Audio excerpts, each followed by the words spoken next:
ओम नमः शिवाय। जय श्री महाकाल। तो सावन का पवित्र महीना चल रहा है। भगवान भोलेनाथ आपकी सारी प्रार्थना कामना पूर्ण करें, ऐसा हम उनसे निवेदन करते हैं। देखिए, रविवार का विशेष दिन आ गया है और ये दिन समर्पित होता है सूर्य नारायण देव को। तो गुरुजन का है कि आज के इस उपाय में आपको 11 काले तिल के दाने लेने हैं, 2 गुड़ के टुकड़े लेने हैं और विशेष तरीके से शिवलिंग पर जाकर ये उपाय कर लेना है।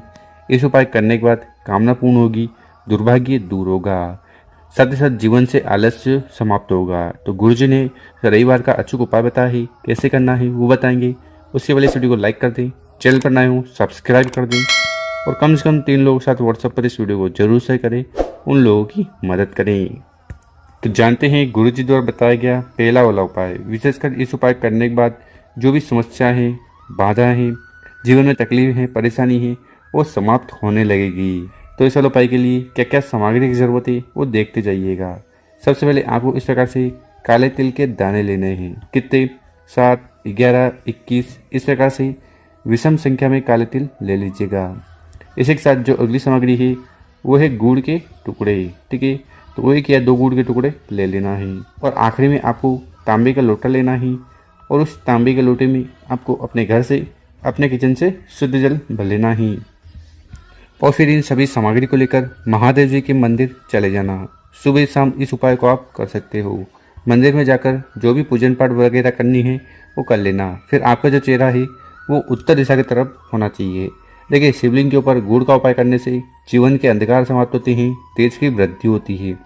और समस्या समाप्त करने के लिए आपको काले तिल का उपाय शिवलिंग पर जरूर करना चाहिए। तो आपको करना क्या है, वो गुड़ के टुकड़े हैं ना, उनको उठाना है, जल के लोटे में डाल देना है। ठीक इसी प्रकार से काले तिल को उठाना है और उसको भी जल को और उनको भी जल के लोटे में सम्मिलित कर लेना है। उसके बाद जो जल के लोटे को उठाना है, धीरे धीरे कर पूरा जल शिवलिंग के ऊपर चढ़ा देना है।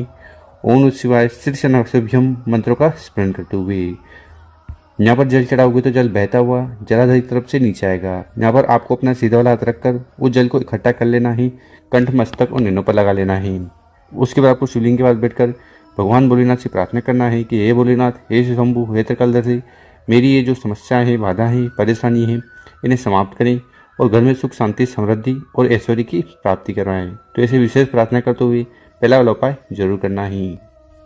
अब जान लेते हैं गुरु जी द्वारा बताया गया दूसरा उपाय। विशेषकर ये उपाय करने से आपकी जो भी कामना है वो पूर्ण होगी, चाहे वो धन संपदा को लेकर हो, आपके व्यापार को लेकर हो, नौकरी को लेकर हो या किसी कार्य को लेकर हो। तो ये उपाय आपको जरूर करना है। अब इस वाले उपाय में आपको क्या क्या सामग्री की जरूरत पड़ेगी वो देखते जाइएगा। सबसे पहले आपको चावल के दाने ले लेने हैं।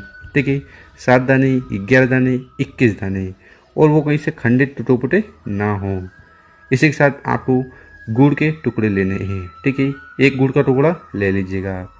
साथ ही साथ आपको इस प्रकार से फूल लेना है। फूल कौन सा, तो यहाँ स्क्रीन पर देखिए। अगर आपको गुड़हल का फूल मिल जाए, ठीक है, तो इस प्रकार से गुड़हल का फूल ले लीजिएगा। और ये नहीं मिले तो कौन सा भी लाल कलर का फूल आपको ले लेना है। इसके बाद जो अगली सामग्री है वो है लाल मिर्च। तो इस प्रकार से आपको पूरी वाली जो लाल मिर्च है ना उसको लेना है, उसको आपको फोड़ना है। ठीक, फोड़ोगे तो आपको क्या मिलेगा, बीज मिलेंगे, सफ़ेद कलर के बीज मिलेंगे, तो उनको आपको ले लेना है।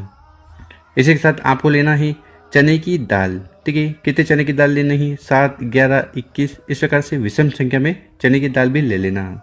और आखिरी में जो सामग्री है वो है तांबे का लोटा।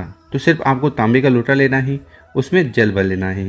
जल भर लिया, उसके बाद आगे आपको जो भी सामग्री बताई है, क्या क्या सामग्री है, जैसे कि लाल फूल हो गया, चावल हो गया, गुड़ हो गया, चने की दाल हो गई और लाल मिर्ची के सफ़ेद वाले दाने हो गए। तो इन सभी सामग्री को इस जल के लोटे में सम्मिलित कर लेना है, मिला लेना है। और फिर जल का लोटा लेकर आपको अपने घर की छत पर चले जाना है। देखिए, विशेषकर इस उपाय करने के बाद सूर्य नारायण भगवान की असीम कृपा आप पर होगी। तो आपको इस उपाय को करना कैसे है, वो जल के लोटे को उठाना है और धीरे धीरे कर पूरा जल आपको समर्पित कर देना है सूर्य नारायण भगवान के समक्ष। और यहाँ पर जल समर्पित करने का एक नियम है, आपको 3 बार में जल को समर्पित करना है। पहले थोड़ा जल समर्पित करना है, ओम सूर्याय नमो, ओम सूर्याय नमो, और आखिरी में पूरा जल चढ़ा देना है।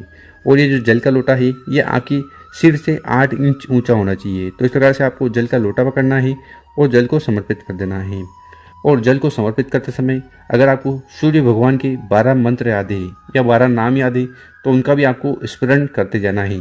जैसे कि ओम सूर्याय नमः, ओम मित्राय नमः, ओम रविये नमः, ओम भानवे नमः, ओम खगाय नमः, ओम पुष्णे नमः, ओम हिरण्यगर्भाय नमः, ओम मारीच्याय नमः, ओम आदित्याय नमः, ओम सावित्रे नमः, ओम अकार्य नमः, ओम भास्कराय नमः। तो इस प्रकार से इन 12 मंत्र का स्मरण करना है जल को चढ़ाते समय। गुरु जी ने कहा है कि जो भी व्यक्ति विशेषकर इस उपाय को रविवार वाले दिन कर लेता है ना, तो सूर्य नारायण भगवान की असीम कृपा उस व्यक्ति पर होने लगती है। उसकी हर प्रकार की जो कामना है, इच्छा है, वो पूर्ण होने लगेगी। चाहे वो व्यापार से जुड़ी हुई हो, नौकरी से जुड़ी हुई हो, या किसी कार्य से जुड़ी हुई हो। तो गुरु जी ने अचूक उपाय बताया है, दूसरा उपाय जरूर करना है। अब जान लेते हैं गुरु जी द्वारा बताया गया तीसरा उपाय। विशेषकर इस उपाय करने के बाद जीवन में सुख, शांति, समृद्धि आएगी।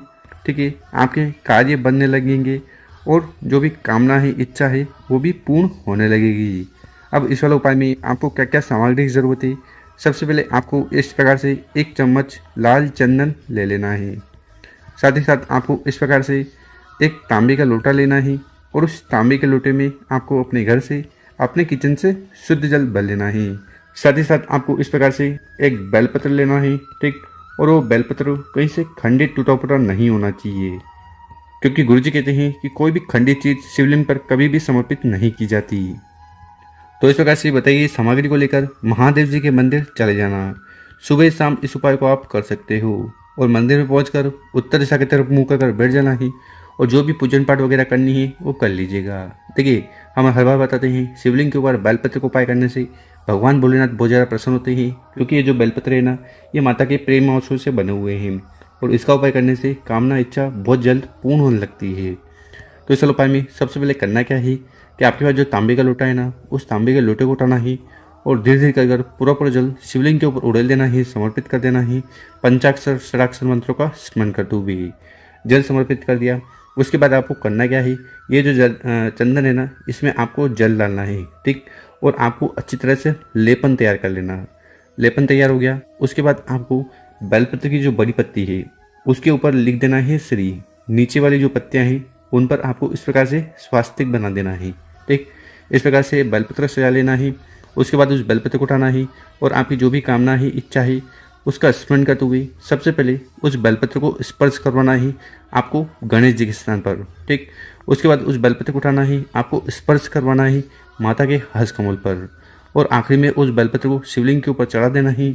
ओम नमः शिवाय शीर्षा नमस्तुभ्यम मंत्रों का स्मरण करते हुए बेलपत्र की डंडी होगी जरा एक तरफ, बड़ी पत्ती होगी आपकी तरफ, और बेलपत्र की जिस साइड आपने श्री और स्वास्तिक बनाया है वो शिवलिंग से स्पर्श होना चाहिए। तो यहाँ पर आपको उल्टा बेलपत्र चढ़ा देना है। उसके बाद आपको शिवलिंग के पास बैठकर अपना नाम और गोत्र का उच्चारण करते हुए कुंद केसर महादेव से प्रार्थना वगैरह कर लेना है कि आपके जीवन में सुख, शांति, समृद्धि आ जाए, आपके जितने भी कार्य अटके जा रहे हैं वो पूर्ण हो जाए। तो गुरुजी द्वारा बताया गया बहुत ही अचूक और विशेष उपाय ही कर जरूर देखेगा। मेरे प्यारे दोस्तों, वीडियो अच्छी लगी हो 5 लोगों के साथ व्हाट्सएप पर इस वीडियो को जरूर शेयर करें। ओम नमः शिवाय, जय श्री महाकाल। मिलते हैं हम आपसे एक और नई वीडियो में।